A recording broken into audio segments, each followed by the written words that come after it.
All right, welcome to Dungeons of Eternity tutorial run. This is a brand new character. I have 90 gold. I just made this guy and finished the tutorial, so we're level 1. Now I have the starting equipment, so nothing else on me. I'm going to show you how to get through that beginning dungeon. Some of it might be random. I don't know how much of it's random, but there might be some parts of it that will be a little different. So we're going to do Forgotten Tombs. That's the tutorial dungeon, and we're going to get in there. Oh, I got to launch it. I changed inventory access to trigger instead of the grip button, so I didn't keep opening my inventory accidentally in the middle of fights. I don't have any advice for people doing teleport controls. I do continuous locomotion, and for this I have turned the turning to smooth so that if I'm not doing natural head turns, you don't get flicker screen. So, without that, Vorlagana to eternity. Alright, welcome to it. So, we got a short sword, we got an axe. I actually prefer to have my sword on my right, so we're going to do that real quick. Go ahead and put that over there. And then on the back, we've just got the standard bow. Dungeon, as known. We don't have any inventory currently, so I've got no health potions, no items, nothing. We're starting fresh as if you had not gotten anything. So, you may have some items from the tutorial you just completed if this is your first time playing, but it's also very possible that you don't. One thing you'll notice, it's a weird trait of this game, is that even if you don't see an item, as long as it's highlighted by your character, you can pull it to you with the grip button. Kind of weird, but it even works for keys. For instance, I don't have to really see that key for my character to be able to pull that key to me. Put them in the center of your chest in order to put the item away. You probably learned that in the tutorial. Don't be afraid of that. They can be killed as soon as they spawn. So if you hear that happening, just stand by and get ready to whack them.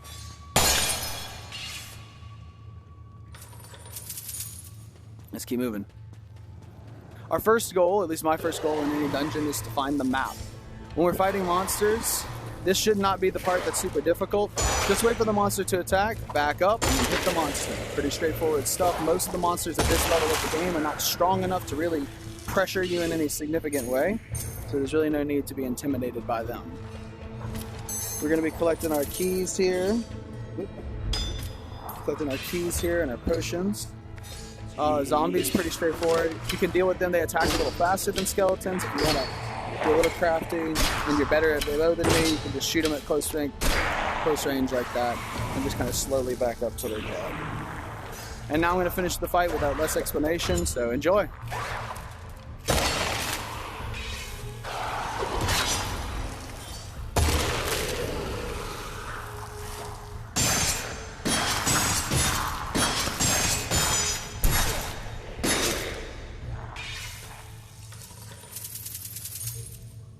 Alright, I hear the map.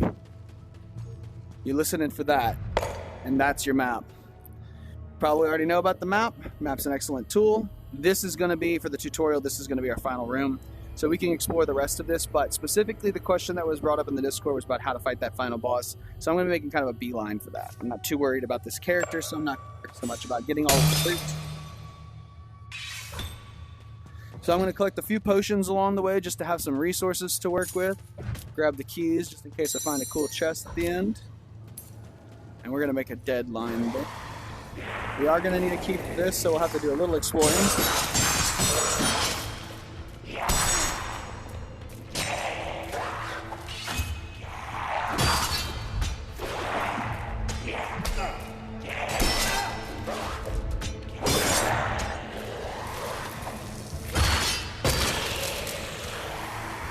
Alright, so I'm low on health. One of the things I like to do when I'm low on health, grab a health potion single player and smash my weapon against it and then throw it on the ground. Sometimes if you smash your weapon against it, it'll just straight up break in your hand.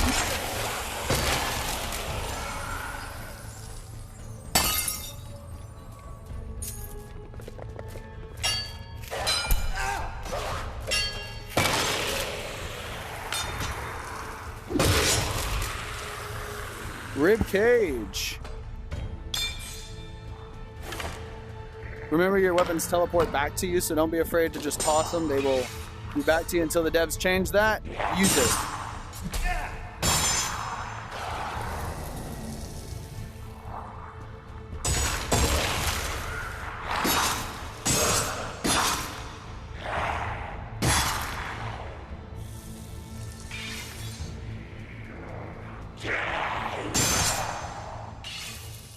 All right.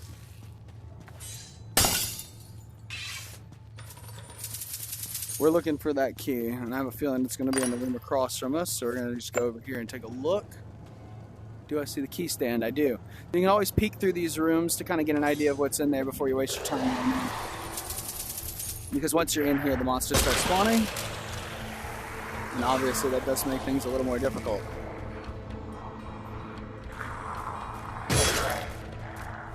As you can see, all I'm doing right now, waiting for an enemy attack, baiting it out, punishing the attack. Pretty straightforward stuff.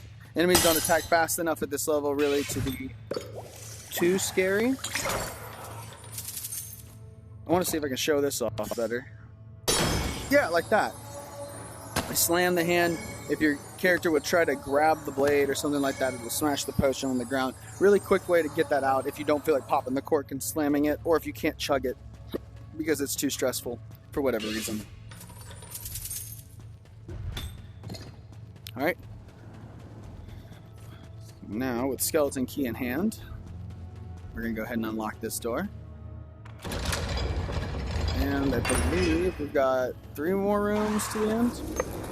So we're going to make our way through the trap room here.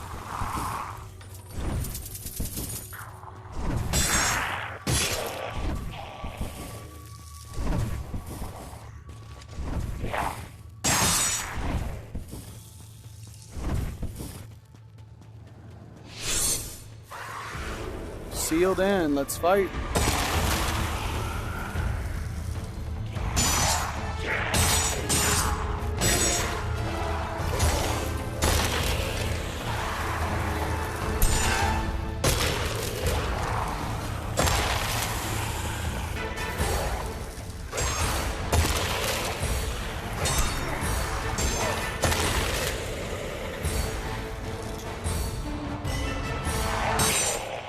It's a whole lot of just managing one enemy at a time and making sure your spacing's good.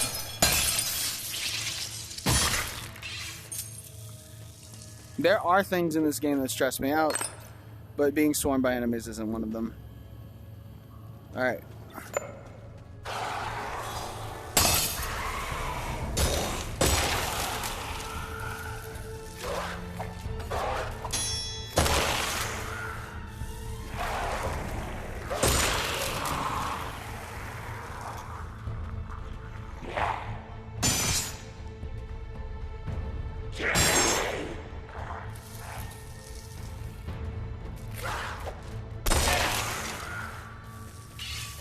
Alright, I believe we go up. We'll go this way.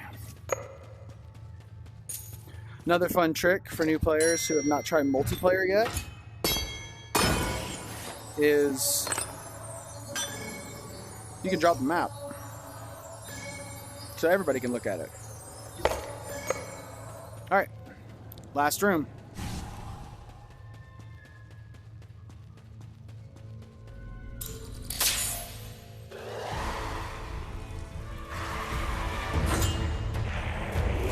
The goal of this room is to collect the batteries that drop. You do not need to like stop and put them in. As long as you just drop them next to the guy, he'll take them. Ooh, that was almost bad.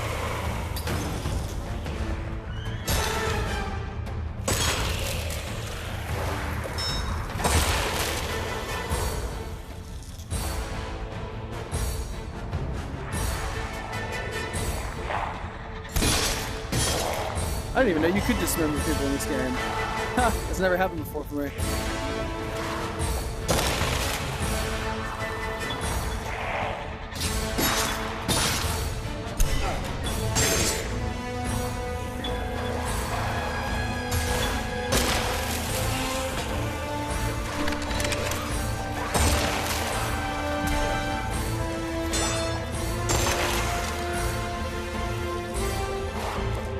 Should begin our elite spawning here soon. A big bad boy. And there he is. Alright, now let's talk about how to fight this guy. So, my favorite way to fight this guy is actually to take a throwing axe and hit him in the head with it. And we're gonna keep doing the same thing we've been doing with other mobs. We're just gonna move forward till he attacks, back up, throw an axe, move forward till he attacks, back up, throw an axe. Oop. Go ahead and heal yourself if you need anything. He cannot and will not throw a fireball if you're at this range. So another thing you can do is that if you feel comfortable, you can just kind of plink arrows at him, trying to hit him in the head here. Don't get stressed out. He's not going to do that much damage to you. As long as every time he starts to swing, you back up, you're in good company. And that's it. Pretty straightforward stuff. Do not try to parry that dude unless you feel very confident. Most of his parries are this way, or this way at the best. But in general, I find that trying to fight that guy in melee is trash, so throw stuff at him. Bombs are also good if you found any. And hopefully, my friend, that was helpful to you, and I'll see you in the dungeon for Legana.